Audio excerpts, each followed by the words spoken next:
And I'll put it on Facebook.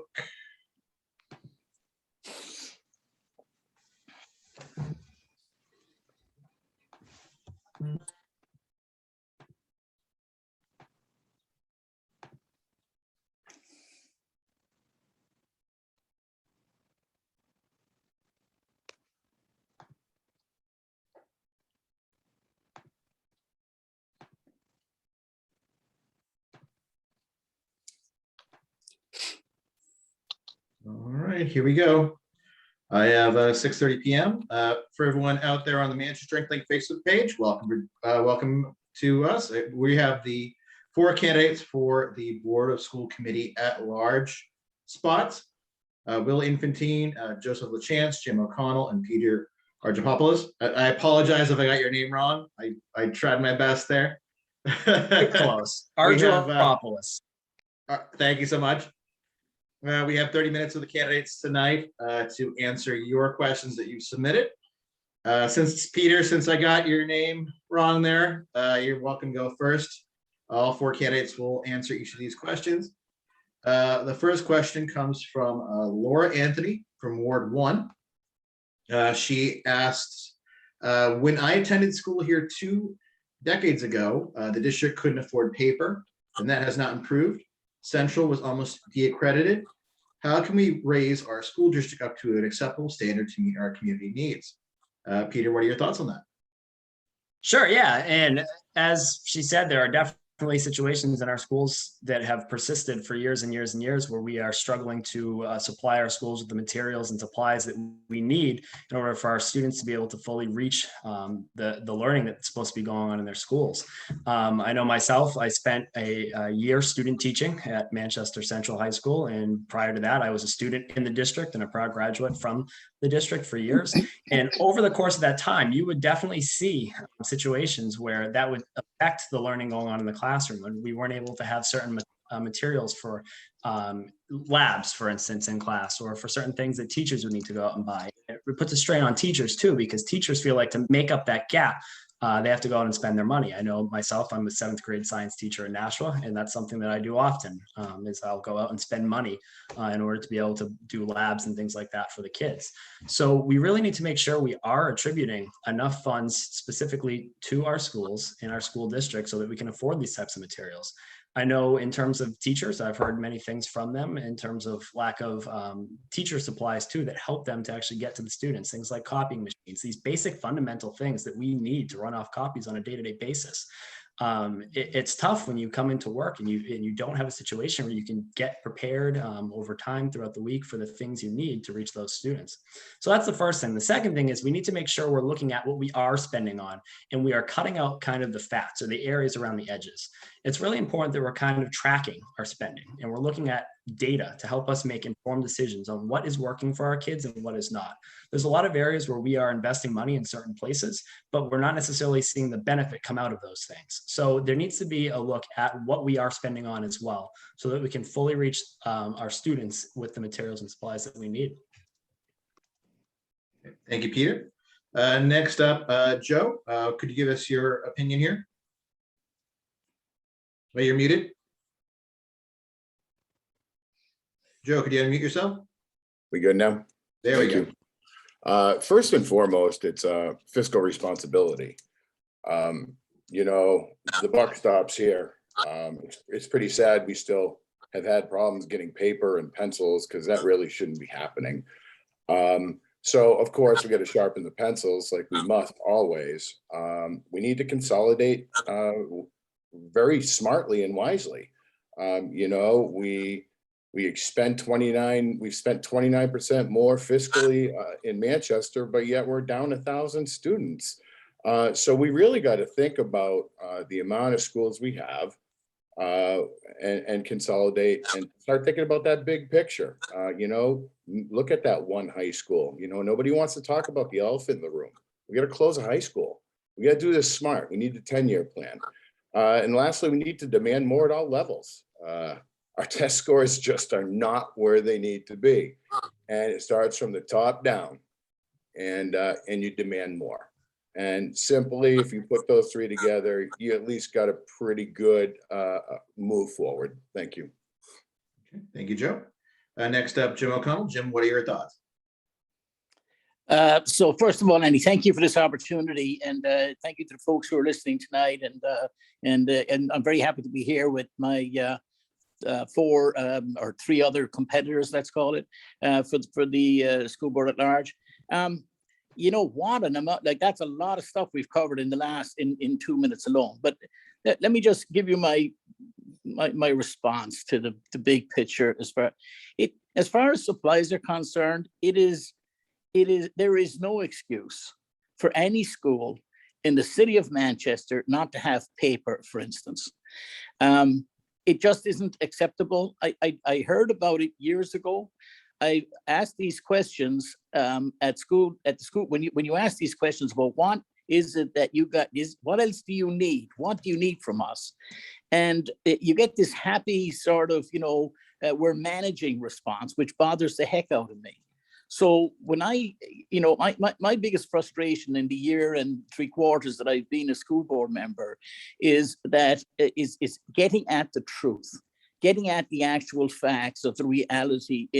I talk to a lot of people, and yet if you track down any one thing and you say, hey, there wasn't enough paper at Highland Goss Falls for copiers today, it turns out that you can't get to that point. But no one will see, so I would love if anybody listening to this or anybody else would say, I don't have whatever that thing is that I need.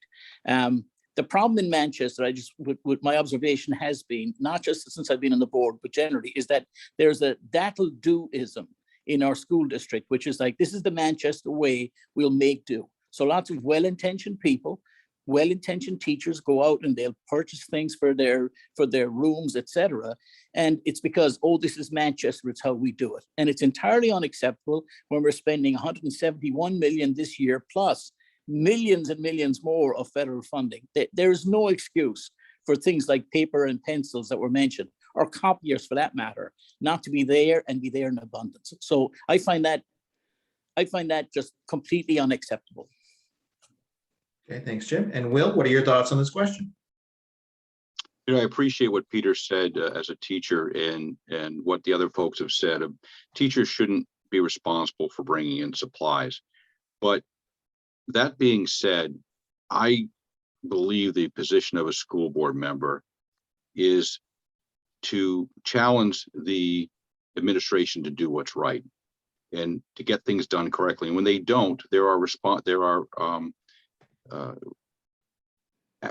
when their actions don't come forth, you have to do something with them, whether you let them go or whatever. Why are we talking about paper and pencils? This is the most fundamental thing. $200 million in administration, and your first question is about supplies. Why is this even on the table to be discussed with? If the people in administration were doing their job and doing it right, this shouldn't be a problem. Teachers shouldn't have to have these things. You shouldn't have to worry about copiers, pens and pencils. This is the most fundamental part of a school district. Why are we talking about it? If the people in the administration are not doing their jobs right with the teachers, with the principals to know what schools need, when they need it, how they need it, and getting it done, then there's a problem with the administration. And that's my biggest complaint. I don't come up with any problem with most of the teachers and most of the principals. But when the top folks down aren't doing it, there needs to be consequences. And again, the fact that you brought this up at the first question, I think your first question should have been about education, about educating the kids, about safety in the school, all these other things. The fact that this is what's going on is a pretty sad statement. Thank you, Will. And just a reminder, all these questions came from our readers. Our next one comes from RK in Ward 8. RK asks, do you support a super high school? Will, since you went last on that one, go first on this one. What are your thoughts on that? No, I don't, for a couple of reasons. Number one, cost is always a factor, but if we had a super school, we'd only have the super athletes and the super this and the super that. And one of the great things about high school, for all of you that went to high school, you had the opportunity to try out for the band, maybe softball, tennis, all these other things. You bring this thing together. I look at Pinkerton, big school, and they have some of the better athletes, but school isn't supposed to be just for the best. Maybe the best kids on the math team or the best kids in athletics. It should be for everyone to have that opportunity. And when you have two different schools, that allows for that. And I don't like bringing it together because I think it doesn't give everyone the equal opportunity. The average athlete, the average kid who wants to be in the math team or the chess club or what have you. Jim O'Connell and his daughter and my daughter were the best defense that Central High School had in probably ever for field hockey. And that's how I got to know Jim and his family.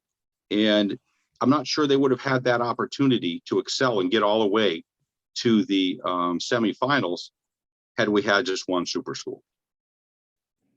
Thank you. Jim, what's your response to that? Well, first of all, Will is exactly right. Now, we'll be the conceited proud fathers for a minute, but I think it'd be important to add the third member, who was Sawyer McDonough, who made up the third member of that amazing back line. And that team actually allowed less than one goal per game for a season. A great achievement. But and I just want to talk about the supplies thing for a minute. The fact is, if you went to the 21 schools in Manchester today and asked the principals and people working there is plenty of paper in all the schools. So it's not true that there is not paper in the schools. If that's the case, I would be shocked.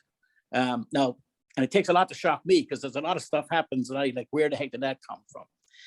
As far as the one big high school, I'm not a big fan of the one big high school. Let me say, Jim O'Connell isn't an expert in educational building development and what, so my voice is a layman's voice, but it seems to me that we would have a single high school with 3,500 people in it. It probably would end up bigger than Pinkerton. One huge high school is not the answer, I think, for the people of Manchester. I am open though. I want to keep, I pushed for the current process, which was we've got to stop kicking the can down the road. My very first month in office, and nearly 2 years ago, and there was a conversation about what are we going to do with our high schools, and I said we need to have that conversation. We haven't dealt with it since since Bedford left West and the other towns left, and we need to make a decision. But we need to make a smart decision across all the districts, across all the schools in the district. I'm very upset actually that the reports that were issued in January of this year that we're only now coming to public meetings, that it sat and languished for 11 months. I thought that this current committee would be in the process of making the early decisions. But with regard to the one big high school, I'm not a big fan of one big high school in the city of Manchester. I don't think it makes sense for the reasons that Will said, but also I think about the managing a school of that size and all in one place, the transportation costs of moving everybody to one place. And the simple answer is I'm not a fan. Great. Thank you so much, Jim. Joe, what's your thoughts?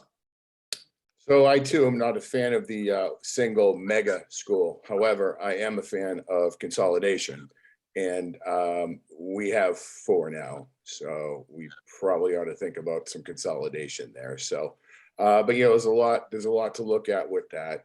I happen to agree with Will and Jim and with the sports teams. There is an issue with that, and there is an issue with the one large campus. And at the end of the day, does it cost more to do it that way? And maybe it does, and maybe you could teach more efficient, teach better that way. I don't know. I doubt it. So the answer is no, but I'd like to consolidate. Thank you. Thank you, Joe. Peter, what are your thoughts? Yeah, so when looking at the idea right now, the state of our schools and our buildings and our facilities, obviously there is a major need for improvement within our buildings, and that's something that's really important. So I was glad that when we brought a plan forward, it was an ambitious plan and it gave us a really good place to start discussions. However, when it comes down to it, overall, when I think of a big, huge high school, my first thought was, oh, shiny new toy. This sounds great. This would be awesome. It could help attract other districts and things like that. However, as I then start to kind of peel the layers back and think more about this campaign and what it's really about, and the fact that it's about students and the fact that it's about families, being a teacher and working within the context of the school every day and seeing students and interacting with students and seeing how that is, and then thinking back to my own experience in high school, a lot of these things that have been mentioned, if you have one giant size high school, it's going to become very easy to become lost in there in terms of not being able to feel connected with the school, not being able to build a true sense of community within the building. And obviously school is about the educational piece, building skills where you can be successful in life, gaining knowledge, all this sort of stuff. But there's also the social piece and the community piece to it. And it becomes a lot more challenging to do that when you are in a school where you don't even necessarily know or walk to certain wings or interact with certain students because they're all separated in different areas. I do think when we're looking at our schools right now, I agree that we need to think about taking the amount of high schools we have and taking this opportunity to look at modifying our facilities and fixing our classrooms, and where we have areas where lockers are falling apart and things like that. We really need to make sure we're addressing those things. When you show up to a school, it should be an inviting place. It should be a place that students want to be, their second home, their home away from home. And when you have situations like that, that's not the case. We need to make sure that we're taking this opportunity to look and see what we can do within our community to still have our community schools, have our students go. We're not going to lose these fun rivalries that we have within the city and all of these sorts of things, and that we have facilities that we are proud of and our students are able to fully reach their potential in, and that families can use as community centers as well. Okay, thank you, Peter. We're about halfway through, getting to our third question here. Next up comes from Frenchie from Ward 11. Frenchie asks, when will we see dual language immersion schools in Manchester? I've heard about this, but I haven't heard when they're coming. Also, will one of the schools have French as a second language? Peter, we'll start with you. Sure. So it's really an interesting concept. So when we think of dual immersion and the idea of learning multiple languages at once, it really is kind of an interesting concept. I wish that, I took Spanish as a second language in high school. I tried to continue to learn it afterwards. It's something that helps me now to communicate. And they say once you learn one, you can learn many after that, because it all kind of becomes a little bit easier. But when we really think about addressing the needs of our schools right now, and we have this good opportunity presented, it becomes challenging when we're trying to think of how we're going to meet the needs of the students that we have right now amongst the context that we have going on here, for things like basic resources, things like curriculums that we're trying to plan, and things such in that nature, meeting the needs of our students who have specific learning needs, either on an IEP, a 504. We have students who are, like I said, are learning English. So the idea is something I am intrigued by. I think we need to continue to do more research. And I don't think right now is necessarily the time to look at this and be like, this is something we need to focus on right now. I think it's something we need to continue to gather more research on, and look down the road to see if it's something we could incorporate in our schools. I know right now in Dr. Goldhart's plan, I believe this was actually brought up, and I'm glad again that it was brought up, so we can continue to examine this on a community level and think about how this would work in Manchester.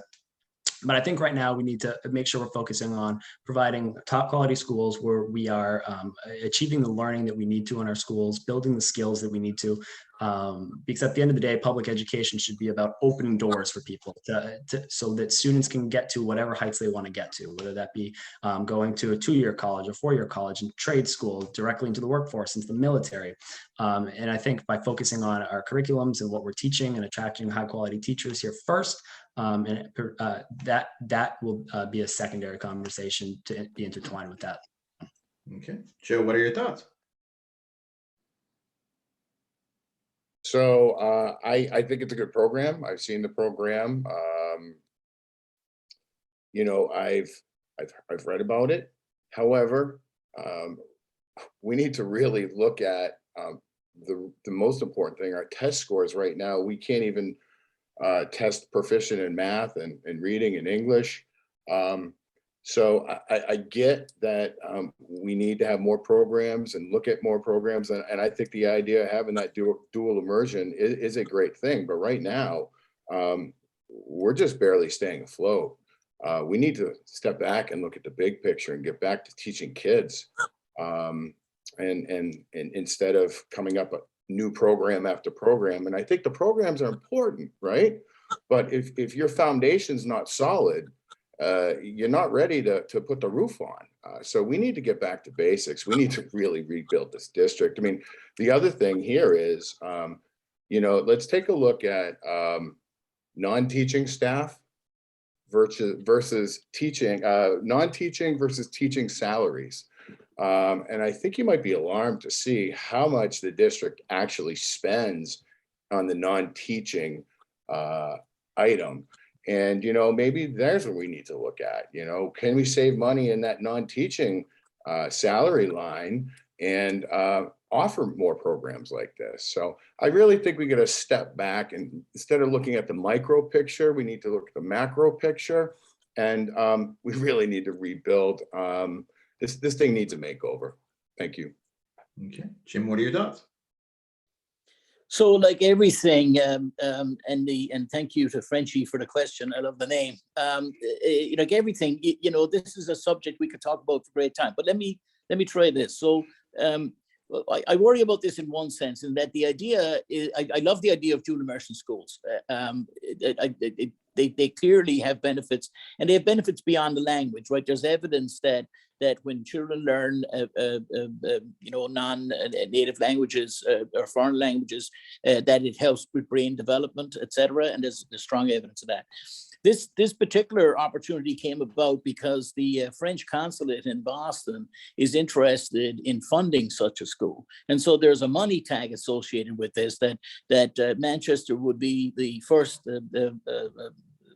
city, certainly in New England, but maybe even further. And the French government, through the French consulate in Boston, is interested in financing part of it. So that makes it sort of interesting. The other thing is, when I think about the west side of Manchester, is traditionally French, and we all, remember driving across Notre Dame Bridge and seeing the Casse Populaire Saint Marie on top of St. Mary's Bank. And it seems to me, if you were going to do a dual immersion French school, that you do it on the west side of the city as opposed to in Webster. But I also think that so it's an interesting topic if there's money associated with it and it saves Manchester money long term while offering opportunity for students, then we should be looking at it. I think it's good it's on the table and being addressed. But also, what Joe says about we have a lot of work to do in the district, and we can't get distracted by every shiny new object. So I'm sorry I'm not being very clear in my answer, because I'm saying two things. I think it's interesting in pursuing it, but we can't pursue it, to Joe's point, at the expense of losing focus on the big picture. Okay, thanks, Jim. Will, what are your thoughts? I was fortunate to be educated 12 years in New Hampshire public schools, and I was able to learn French in grade school and Espanol in high school, and I can still speak a little of each. And I'm glad I had that opportunity. So while I do think the students in Manchester should have the opportunity to speak, to learn other languages, we, as Joe said, we have so much work to do here. I understand COVID took a big bite out of everything. We can complain about the test scores, some of which are our fault, some of which are the fault of a pandemic and everything that came with it. So, but you really need to focus on that. The reading, you can't read, you can't go anywhere in life. And we need to focus on those things first.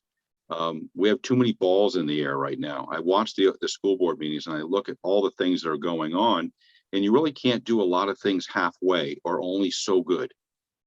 A few things you have to do excellent, and that's reading and writing and some of the basics. So while it is nice, let's take care of the basics, and when we can prove we can take care of those basics, then we can look at these other opportunities. Okay, thank you, Bill. Looks like we have time for one last question. This comes from Steve in Ward 6. Steve asks, why are the city's test scores so low? I've heard that many middle school and high school students are several grades behind where they should be in things like reading. Will, could you give us your thoughts on that? I think everyone tried to find the newest thing. First, it was the new math, and then it was this, and then we were going to have certain, I learned these things going to my children's parent-teacher nights and listening to what the principals had to say and some of the new things that the school board would discuss. And I think we lost track of some of the basics because we were trying too many new things. We're going to have a curriculum for each student, a plan for each student. While it was nice, I think it got lost in the shuffle. And then you have the argument about leveling or not. And I think we've been all over the place, tried too many things. When something doesn't work, let's grasp for something else.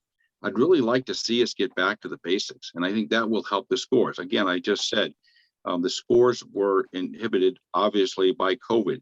It happened quick. We had to react quickly, get people computers. Some parents were there to help tutor their kids, some were not.